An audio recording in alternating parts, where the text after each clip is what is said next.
Salam santun. Lagi rame nih ya, lagi booming, lagi viral berita tentang masalah keagamaan ya. Ya memang penanganannya sejak dulu nggak serius, mulai kasus masalah katanya nggak ada izin pembangunan ya, terus nggak ada izin penempatan gitu.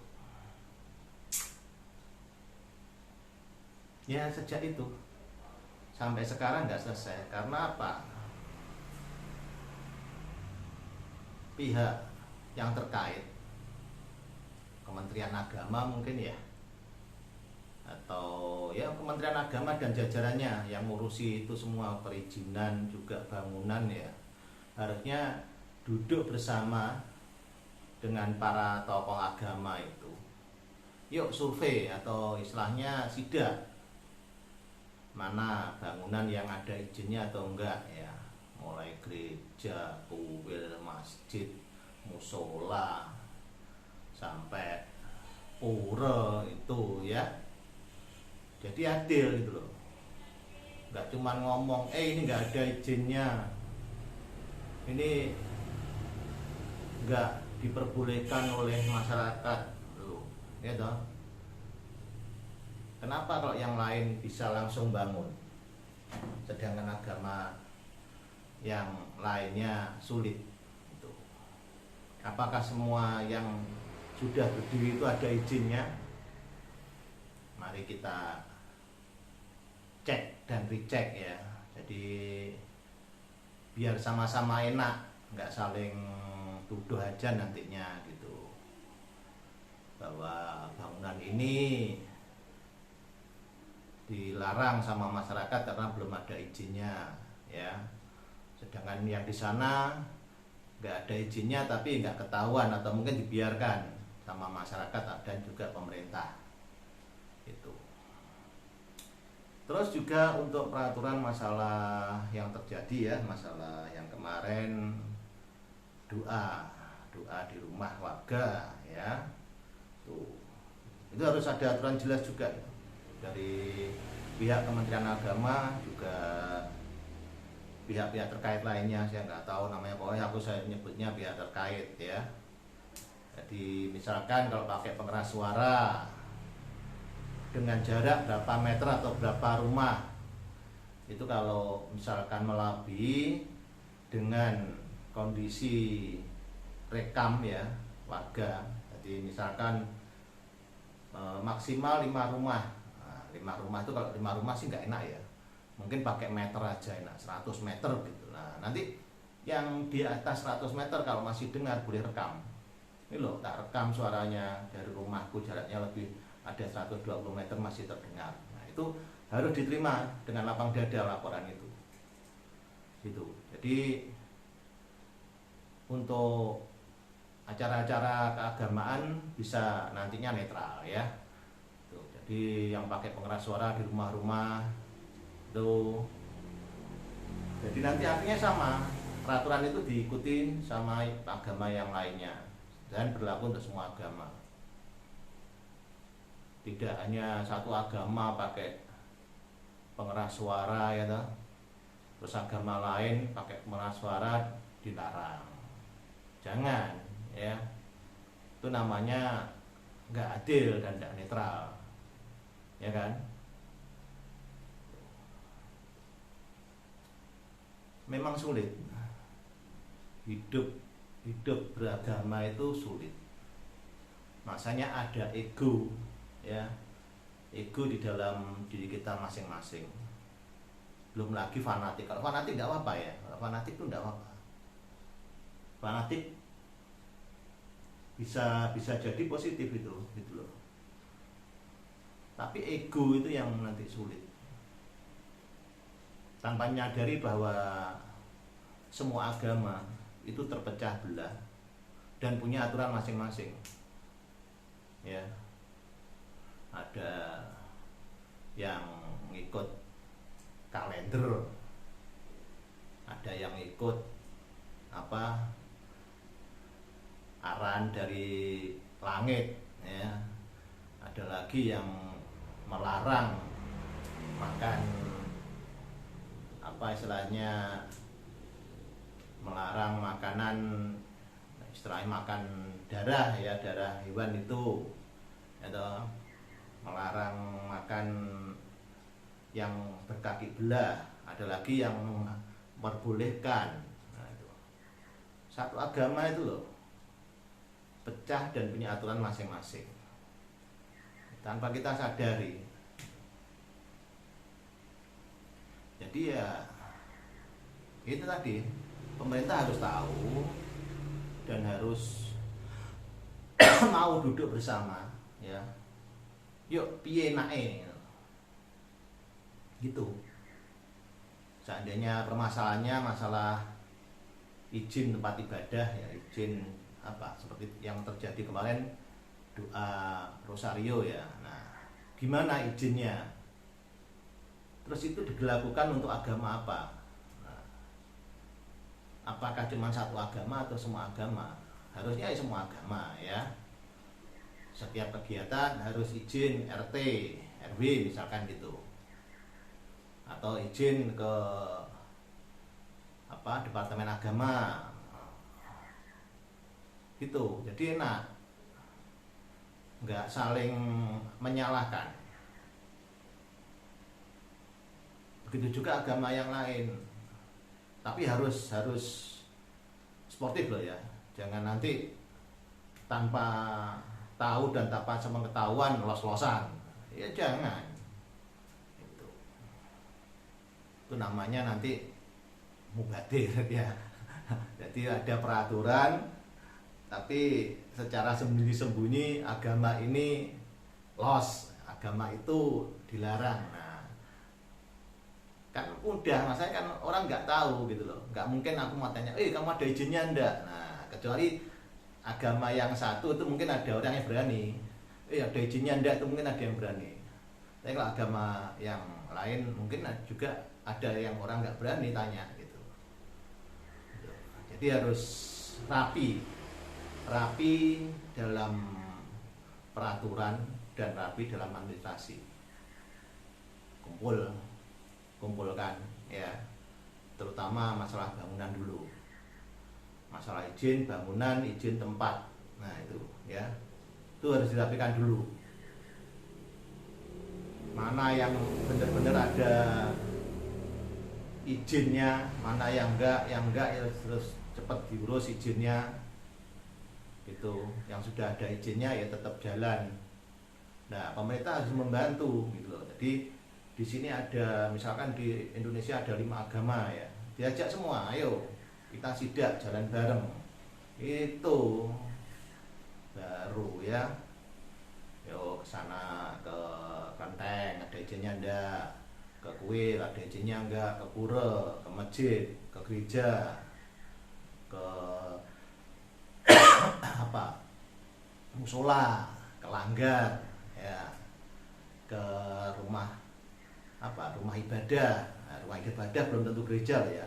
Jadi misalkan saya punya rumah ini ya toh, terus gak apa-apa sembahyang di rumahku tiap hari Rebo, mumpung aku kosong nganggur kalau hari Rebo. Nah, itu namanya rumah ibadah ya, bukan gereja ya, rumah ibadah. Jadi rumah yang difungsikan untuk beribadah itu, karena yang punya rumah mengizinkan dan sanggup menerima tuh ya. Seperti itu. Memang sulit kalau nggak duduk bareng, berbicara bareng dan netral, akan seperti ini. Mungkin nantinya ke depan bisa lebih ruwet lagi ya. Yang kemarin sudah sampai terjadi penganiayaan dengan senjata tajam ya toh. Ya gara-gara cuman ego aja gitu. Dan pemahaman agamanya ya cukup segitu aja. Mungkin dia cuman menulis, membaca dan menghafal ya.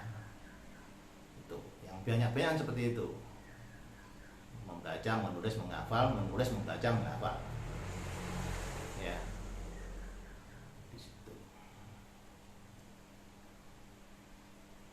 Silakan pemerintah, ayo, bagaimana caranya mengumpulkan tokoh agama yang ada di Indonesia ini,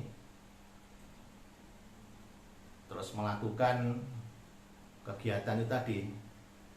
Karena yang sering dipermasalahkan kan tempat, ya, satu tempat, ya. Yang kedua mungkin keramaian. Nah, jadi seperti ada acara keagamaan sampai nutup jalan, ya, itu untuk satu agama apa untuk semua agama? Itu izin resmi atau memang satu kali izin untuk selamanya?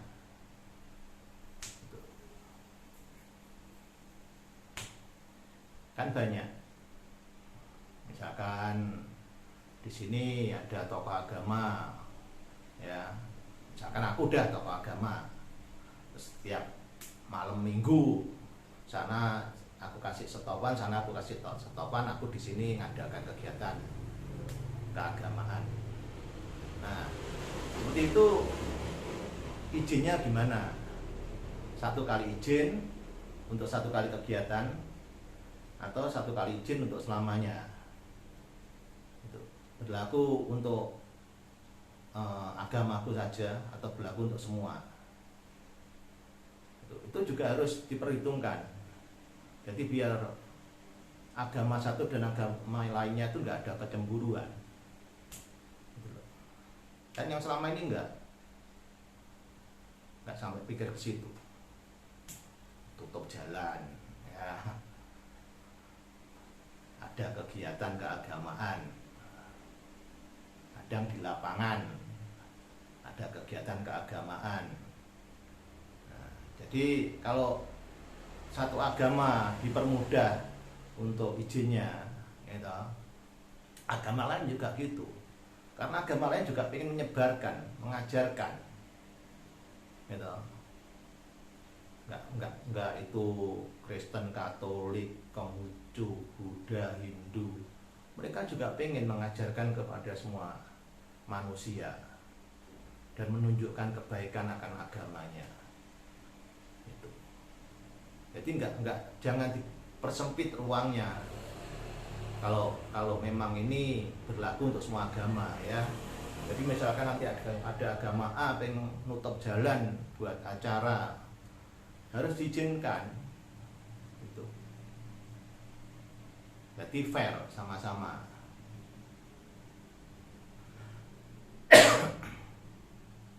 Di situ. Dan nanti untuk pengeras suara tadi, kalau di perumahan, di lingkungan itu bagaimana? Untuk semua agama berlaku. Misalkan jangan ngomongkan buat, ya, jangan ngomongkan buat sound system, dan jangan mengomongkan jarak rumah, ya, karena ada rumah yang lebarnya 25 meter, ada yang 10 meter, ada yang 6 meter. Langsung jarak aja 100 meter. Nah, maksimal 100 meter atau maksimal 20 meter. Ya 20 meter udah jauh loh. Kalau di perumahan itu udah ada 4 blok gitu, ya. 4 blok lebih itu. Mungkin 10 meter cukup kalau di perumahan, ya. Kalau di lingkungan itu 10 meter cukup. 10 meter tuh di lingkungan gini, ya, kalau kurang mungkin 20 lah, 20 meter, ya. 20 meter tuh kalau di lingkungan rumah seperti tempatku ini bisa mencakup ke belakangnya situ 20 meter itu ada kira-kira 3 rumah, ke depan 2 rumah, ke kanan kiri 2 rumah, 2 rumah. Nah, kan lumayan. Jadi mama istilahnya orang sungkan ngasih apa ya, membagikan makanan itu kan enak, nggak banyak-banyak. Istilahnya sambil minta izin ke tetangga. Izin ya, ini saya ada kegiatan keagamaan sambil ngasihkan kue atau makanan. Jadi nggak terlalu banyak biaya yang keluar gitu loh. Tuh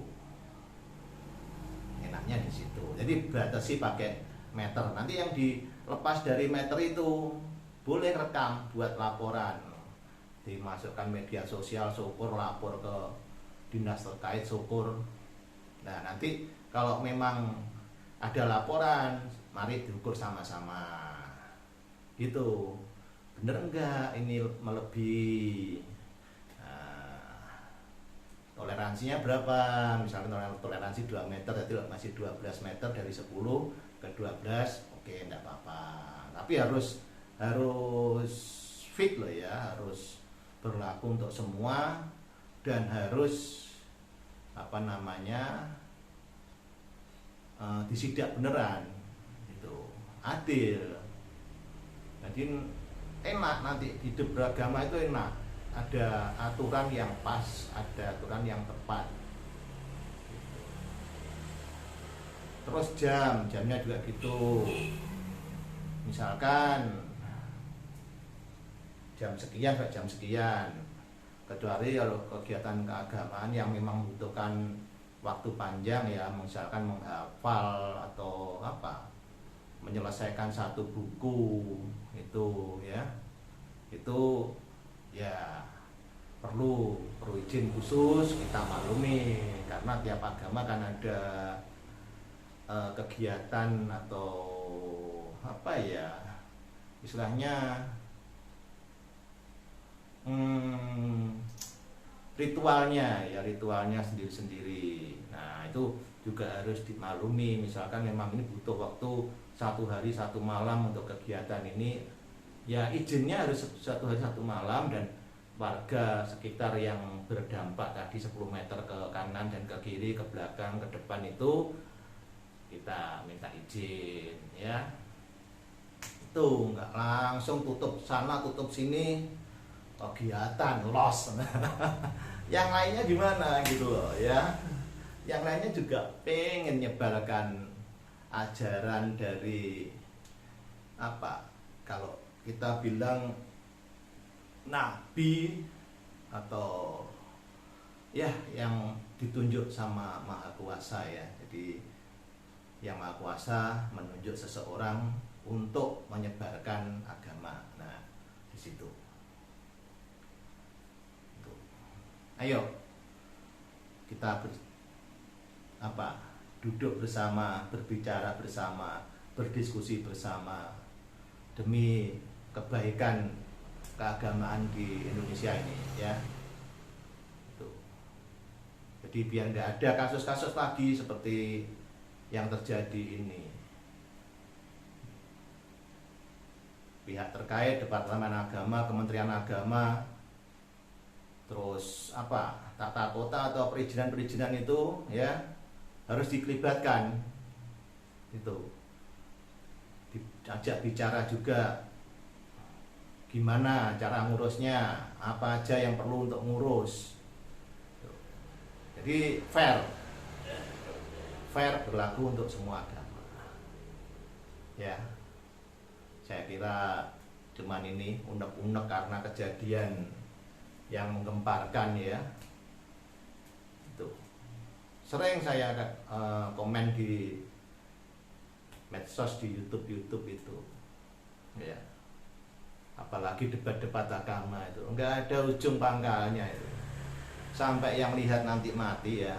Seperti aku ini suka lihat debat-debat itu sampai mati, sampai yang debat nanti mati ya enggak ada akan selesai, karena itu misteri ilahi ya.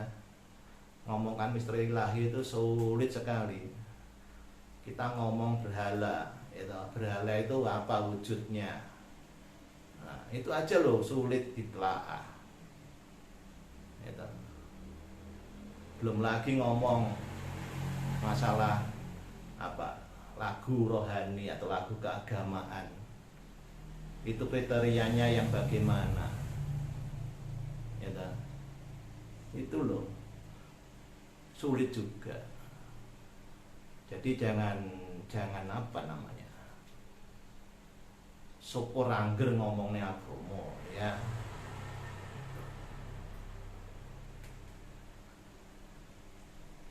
lagu rohani, lagu keagamaan. Apakah cukup dengan ada embel-embelnya sebaris kalimat dengan kata Tuhan, kata Allah, atau dengan nama yang lainnya? Ya berarti bintang kecil ciptaan Tuhan itu ya ikut lagu rohani, ya kan? Lalu kalau masalah apa namanya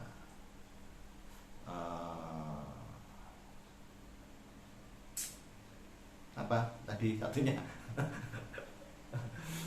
berhala ya. Berhala itu apa? Benda keras ya, benda mati.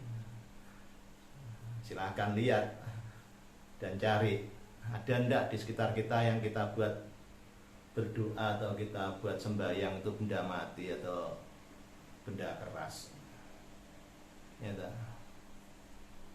Oke, saya kira cuman ini yang bisa saya sampaikan unek-unek ya, karena juga itu masalah yang paling rawan sampai apa ya,